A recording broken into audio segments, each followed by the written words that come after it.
আসসালামু আলাইকুম। দেশজগৎ নিউজের রাত ৮টার সংবাদে প্রতিদিন আমরা হাজির হই দেশের ও দেশের বাইরে ঘটে যাওয়া দিনের সব আলোচিত খবর নিয়ে। এই গুরুত্বপূর্ণ সংবাদ ও বিশ্লেষণগুলো মিস করতে না চাইলে এখনই চ্যানেলটি সাবস্ক্রাইব করে আমাদের পাশে থাকুন। আপনাদের সাথে আছি আমি জাকারিয়া মুবিন। চলুন শুরুতেই জানিয়ে দিচ্ছি আজকের সংবাদ শিরোনাম। নতুন মাইলফলকে তুরস্কের মানববিহীন ফাইটার কিজিল এলমা। অস্ট্রেলিয়ায় ১৬ বছরের কম বয়সীদের জন্য সোশ্যাল মিডিয়া নিষিদ্ধ। রাজধানীতে ভূমিকম্পে ফাটল, আতঙ্ক, কাঠগড়ায় কি দুর্বল নির্মাণ? ভূমিকম্পে নিহতের সংখ্যা বেড়ে ১০। এনসিপির ১৫ শতাধিক মনোনয়ন ফরম বিক্রি।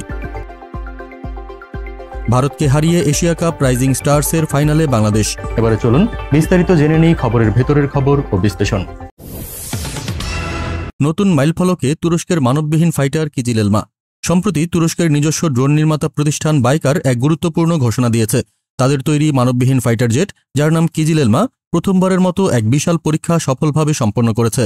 এটি দেশীয় প্রযুক্তিতে তৈরি উন্নত র্যাডার ব্যবহার করে প্রায় ৪৮ কিলোমিটার দূর থেকে একটি শক্তিশালী F-16 যুদ্ধবিমানকে সফলভাবে লক করতে সক্ষম হয়েছে।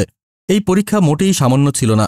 একই সঙ্গে স্থানীয়ভাবে নির্মিত গোগদোগান ক্ষেপণাস্ত্র দিয়ে লক্ষ্যবস্তুতে সরাসরি আঘাত হানার মহড়াও চালানো হয়েছে। এই পরীক্ষার আসল গুরুত্ব লুকিয়ে আছে তথ্য আদান প্রদানে।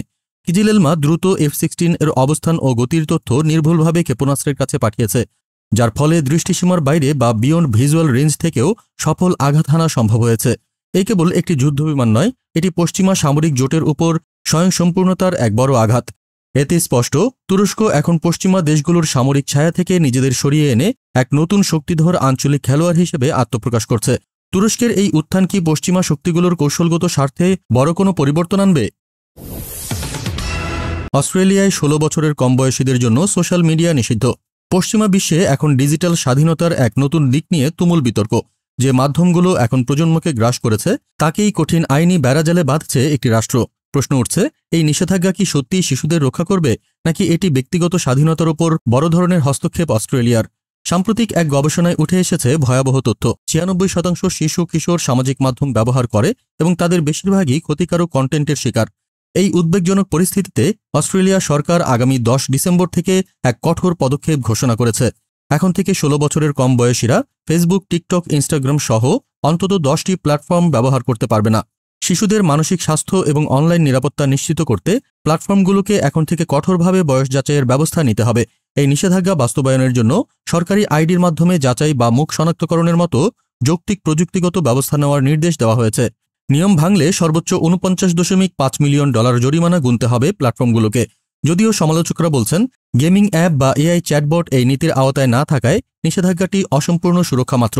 তবে এর মূল প্রভাব হল, একই ধাঁচের পশ্চিমা সংস্কৃতিতে এই পদক্ষেপ এক বড় পরীক্ষা শুরু করল। এটি কি অন্য প্রভাবশালী দেশগুলোর জন্য একটি অনুসরণীয় মডেল হবে, নাকি ব্যর্থ হবে?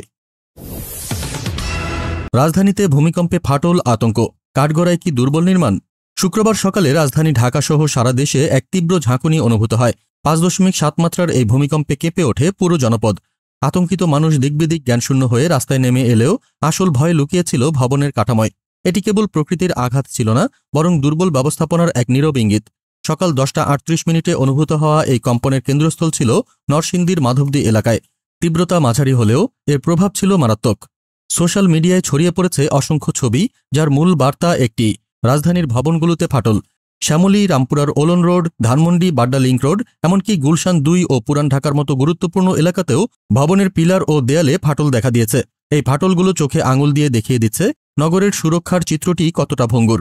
স্বাভাবিকভাবে ৫.৭ মাত্রার ভূমিকম্পে সুপরিকল্পিত ও সঠিকভাবে নির্মিত ভবনে এমন মারাত্মক ফাটল ধরার কথা নয়। তাহলে কেন অল্প ঝাঁকুনিতেই একের পর এক ভবন ক্ষতিগ্রস্ত হলো? এটি কি কেবল ভূমিকম্পের আঘাত, নাকি ক্ষমতাসীনদের নিয়মহীনতা ও দুর্নীতির কারণে দুর্বল নির্মাণ কাঠামোর অনিবার্য ফল? এটি স্পষ্ট যে সাধারণ মানুষের জীবন নিয়ে চলছে চরম ঝুঁকি। এই ঘটনা কি সরকারের দুর্বল নগর পরিকল্পনা ও নির্মাণে অনিয়মের দিকেই আঙুল তুলছে না? ভূমিকম্পে নিহতের সংখ্যা বেড়ে ১০। সকালের একটি মাঝারি ভূমিকম্প, কিন্তু তার পরিণতি ভয়াবহ। ১০টি প্রাণহানি। রাজধানী থেকে নারায়ণগঞ্জ, নরসিংদী পর্যন্ত ছড়িয়ে পড়া এই ট্র্যাজেডি কেবল প্রকৃতির খেলা নয়, এটি সেই অনিয়ন্ত্রিত নগরায়ন আর দুর্নীতির করুণ চিত্র, যার শিকার হল সাধারণ মানুষ। প্রশ্ন উঠেছে, এই অপমৃত্যুর দায় কি কেবল ভাগ্যের, নাকি দুর্বল প্রশাসনের?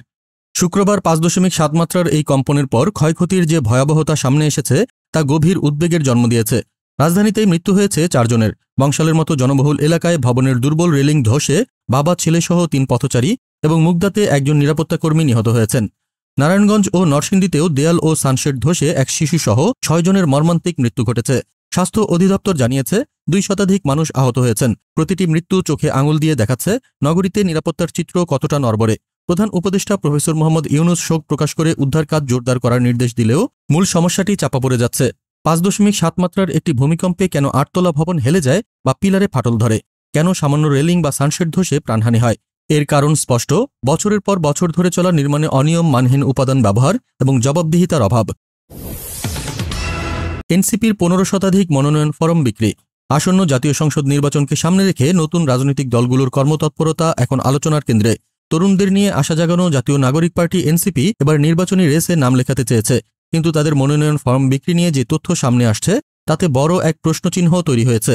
এনসিপি আসন্ন নির্বাচনে প্রতিদ্বন্দ্বিতার জন্য 3000 মনোনয়ন ফরম বিক্রির বিশাল লক্ষ্যমাত্রা নির্ধারণ করেছিল। প্রাথমিক ঘোষণা অনুযায়ী প্রথম দফা সময় বাড়ানোর পরেও বিক্রি হয় মাত্র 1011টি ফরম। পরবর্তীতে সময় বাড়ানো হলেও দলীয় সূত্র বলছে শেষ পর্যন্ত তা 15 শতাধিক এর কাছাকাছি গিয়ে থেমেছে, অর্থাৎ তাদের উচ্চাকাঙ্ক্ষী লক্ষ্যের মাত্র অর্ধেক পূরণ হয়েছে।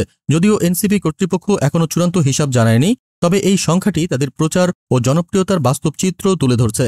মনোনয়ন ফরমের মূল্য 10,000 টাকা নির্ধারণ করা হলেও জুলাই যোদ্ধা এবং নিম্ন আয়ের মানুষের জন্য রাখা হয়েছে বিশেষ ছাড়। এই বিশেষ ছাড় এবং সময় বাড়ানোর পরেও লক্ষ্যমাত্রা পূরণ না হওয়া ইঙ্গিত দিচ্ছে তরুণদের এই নতুন দলের প্রতি জনগণের প্রত্যাশা হয়তো বাস্তবে নেতৃত্বের দুর্বলতা বা আস্থার অভাবে হোঁচট খাচ্ছে। রাজনীতিতে বিকল্প তৈরির এই প্রচেষ্টা কি তবে শুরুতেই বড় ধরনের ধাক্কা খেল? ভারতকে হারিয়ে এশিয়া কাপ রাইজিং স্টার্স এর ফাইনালে বাংলাদেশ। ক্রিকেটের ময়দানে আবারও এক রোমাঞ্চকর জয় ছিনিয়ে আনল বাংলাদেশের দামাল ছেলেরা। যে প্রতিপক্ষের বিরুদ্ধে বারবার হারের তিক্ত অভিজ্ঞতা, সেই ভারতের দর্প চূর্ণ করে বাংলাদেশের এই জয় যেন কেবল ফাইনাল নিশ্চিত করা নয়, এটি আঞ্চলিক শ্রেষ্ঠত্বের এক জোরালো ঘোষণা। দোহার ওয়েস্ট এন্ড পার্কে অনুষ্ঠিত এশিয়া কাপ রাইজিং স্টার্সের সেমিফাইনালটি ছিল হাড্ডাহাড্ডি লড়াইয়ের এক নজির। নির্ধারিত 20 ওভারে 2 দলই 194 রানে থেমে গেলে ম্যাচের ভাগ্য গড়ায় সুপার ওভারে। সেখানে নাটকীয়তার চরম শিখর। তরুণ পেসার রিপন মণ্ডলের মাত্র 2 বলে 2 উইকেট হারিয়ে ভারত কোনো রানই নিতে পারেনি। জবাবে মাত্র 1 রানের লক্ষ্যে নেমে বাংলাদেশও প্রথম বলে উইকেট হারালেও ভারতীয় বোলার সুয়াস শর্মার একটি ওয়াইড বলের অতিরিক্ত রানের সুবাদে বাংলাদেশ শেষ হাসি হাসে। ওপেনার হাবিবুর রহমান সোহানের 65 এবং এস.এম. মেহরাবের হার নামানা 48 রানের ইনিংস দলকে লড়াকু পুঁজি এনে দেয়। কিন্তু চূড়ান্ত জয় এসেছে স্নায়ুচাপের খেলায়, যা প্রমাণ করে এই তরুণ প্রজন্ম চরম প্রতিকূলতা সামাল দিতে সক্ষম। ভারতের বিরুদ্ধে এমন নাটকীয় জয় ক্রিকেটে বাংলাদেশের ভবিষ্যৎ সম্পর্কে আশাবাদী হওয়ার মতো বার্তা দেয়। তবে কি এবার এশিয়া কাপের ট্রফি নিয়ে দেশে ফিরতে পারবে টাইগাররা? আজকের মতো এখানেই শেষ করছি। আজকের খবর ও বিশ্লেষণ নিয়ে আপনাদের মূল্যবান মতামত কমেন্টে জানাতে ভুলবেন না। সবাই ভালো থাকুন, সুস্থ থাকুন, আর নিয়মিত সত্য ও বিশ্লেষণ জানতে এখনই দেশজগৎ নিউজ সাবস্ক্রাইব করুন। আগামীকাল ঠিক এই সময়ে আবার দেখা হবে। আল্লাহ হাফিজ।